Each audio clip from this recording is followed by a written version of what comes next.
Okay, so this video was made around 6 years ago. This video is called Top 10 Largest Flying Dinosaurs, but from the thumbnail, it's all just pterosaurs, and they are not dinosaurs. That's just another common mistake that the mainstream makes like 97% of the time.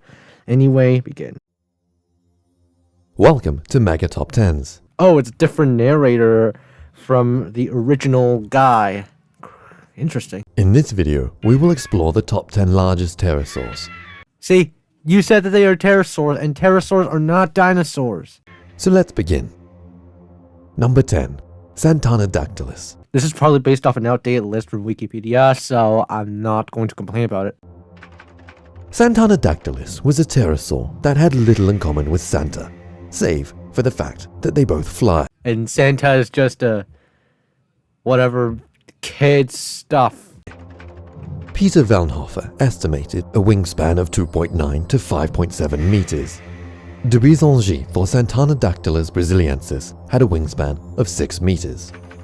It lived in the Lower Cretaceous Santana Formation of Barra do Jardim, Brazil. 4 species have been named, but today it is doubted that they are part of the same genus. Started. This is just a very weird pronunciation of stated. What even is going on in this video? Okay. Why am I always nitpicking? Santana-dactylus may have been adapted more for gliding rather than flapping flight. Number 9. Tupahuera.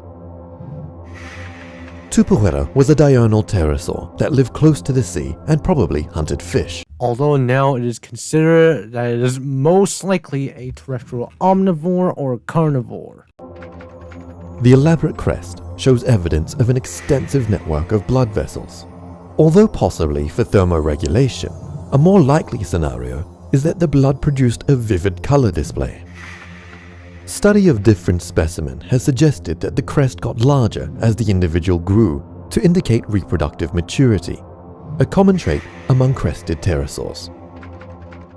Tupahuera also habited the Santana Formation and had a wingspan of around 6 meters. Which is probably an outdated estimate.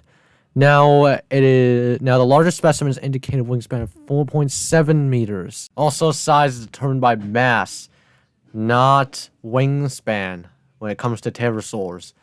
The mass of Tupahuera had a mass of 25 kilograms, aka 55 pounds.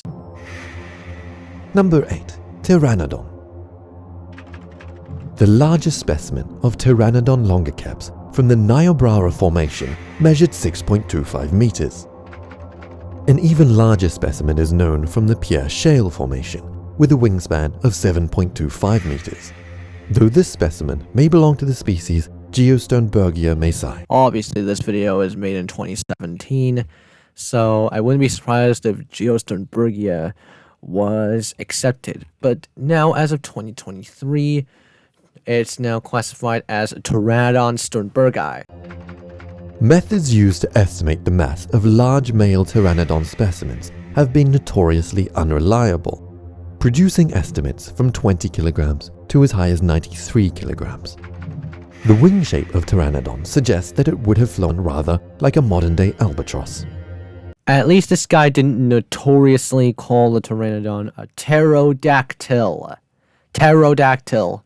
That's what the mainstream calls. Number 7. Mogopterus. Mogopterus was discovered at the village of Shaozangjiazi. In Chinese, it's called 小三家子. Near the town of Lamadong. The size of the skull and neck indicates a wingspan of at least 5 meters, and probably over 7 meters in the upper range, making Mogopterus one of the largest known pterosaurs. The 3.5 meter estimate is in 2022. The skull has a preserved length of about 95 centimeters, and the longest preserved neck vertebra, the fourth, a length of 14.5 centimeters. Mogopterus probably has the largest skull of any toothed pterosaur, and has at least 62 teeth. Number 6. Coloborhynchus. Is it called Coloborhynchus? This is interesting. Coloborhynchus capito is the largest known ornithocarid and the largest toothed pterosaur known. The species Capito now belongs to something called Nicorhynchus, but its status is still up to debate. The jaw tip is nearly 10 centimeters tall and 5.6 centimeters wide, with teeth up to 1.3 centimeters in base diameter. The total skull length could have been up to 75 centimeters, leading to an estimated wingspan of 7 meters. Coloborhynchus had a keel-shaped crest on the front of its jaws, though it was broad and thinned from base to top, rather than the uniformly thin crests of its relatives. What you're talking about now is actually Coloborhynchus and not the possible Nicorhynchus, but Nicorhynchus is still up to debate. Unlike its relatives, it had a straight rather than curved front margin, which begins at the tip of the snout. Number 5. Arambourgiania. Arambourgiania is a massive pterosaur from the late Cretaceous of Jordan, And also possibly the United States. Frey and Martel in 1998 concluded that the wingspan of Arambourgiania had been 12 to 13 meters, compared with the 10 to 11 meters of Quetzalcoatlus. While it was more likely even then, it was around 10 to 11 meters. In 2022, it now has a wingspan of around 8 to 9 meters. They claimed that Arambourgiania was thus the largest pterosaur known back then. Later estimates have been more moderate, sometimes as low as 7 meters. Which is considered an underestimate. Frey and Martel rejected the suggestion that Arambourgiania was identical to Quetzalcoatlus. Because the Arambourgiania was not identical to Quetzalcoatlus. Just like Hatzegopteryx, just like Cryodracon. Number 4. Geosternbergia. Geosternbergia was one of the largest pterosaur genera and had a wingspan of up to 7.25 meters. Alright, now it belongs to Pteranodon Sternbergi, but we're still going to treat it as Geosternbergia. The wingspans of most adults range between 3 and 7 meters. While most specimens are found crushed, enough fossils exist to put together a detailed description of the animal. Geosternbergia is distinguished from Pteranodon mainly by its upright crest. The lower jaw of G. sternbergi was 1.25 meters long, which is around 4 feet. It's used in the UK and also in the US. The crests were probably mainly display structures, though they may have had other functions as well. Number 3. Tropeognathus. Tropeognathus is a genus of pterosaurs from the late Cretaceous, best known for the species T. mesembrinus. Tropeognathus mesembrinus reached maximum wingspans of up to 8.2 meters. But with a maximum wingspan estimate having 8.70 meters.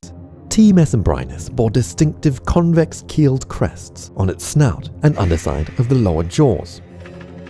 While many ornithocarids had a small rounded bony crest projecting from the back of the skull, this was particularly large and well developed in Tropeognathus. But they are somewhat weakly formed as opposed to the thicker skull crest of other pterosaurs like Ornithocheirus. Tropeognathus mesembrinus was the subject of the award-winning Walking with Dinosaurs for one episode. Number 2. Quetzalcoatlus. I'm glad Quetzalcoatlus was not placed at number 1. Quetzalcoatlus from the late Cretaceous was one of the largest known flying animals to have ever lived. It was a member of the Ajdacadae, a family of advanced toothless pterosaurs with an unusually long, stiff neck. Seeing one fly past you must have been an incredible sight. When it was first discovered, scientists estimated a wingspan of up to 21.3 meters. Which is completely and utterly ridiculous. More recently, the wingspan estimate has been reduced to 10.9 meters. And it's the Quetzalcoatlus northropi. Quetzalcoatlus lawsoni, the new species, was estimated to have a wingspan of around 4.5 to 5 meters, making it somewhere in the ranks of frickin' Alanka. Originally, it was assumed it caught fish, until it was discovered that it lived 400 kilometers from any shore. More like a stork. Number 1. Hatzegopteryx. Hatzegopteryx is currently the largest pterosaur ever found. Estimates suggest it was the height of a giraffe. Its wingspan was about 10 to 11 meters from wing to wing. Despite that, due to its hollow bones, it only weighed around 200 to 250 kilograms. You're just using the estimate for Quetzalcoatlus, not Hatzegopteryx. Hatzegopteryx is more robust, and thanks to that, it might have been larger. Due to its monstrous size, scientists believe that it may have been difficult for Hatzegopteryx to get off the ground. It may have needed a run-up to be able to start flying. Unlike other pterosaurs, it was actually a terrestrial apex predator, which hunted small dinosaurs. Proportionally larger prey than other as dark hits. This is the end of the video. Not as bad as we thought. You know, unlike the likes of stuff like Bright Side, which just go clickbait. So, yeah, I can give credit to Mega Dinosaurs. Mega Top 10s, whatever. Thank you guys for watching. Hope you enjoyed it. See you all next time.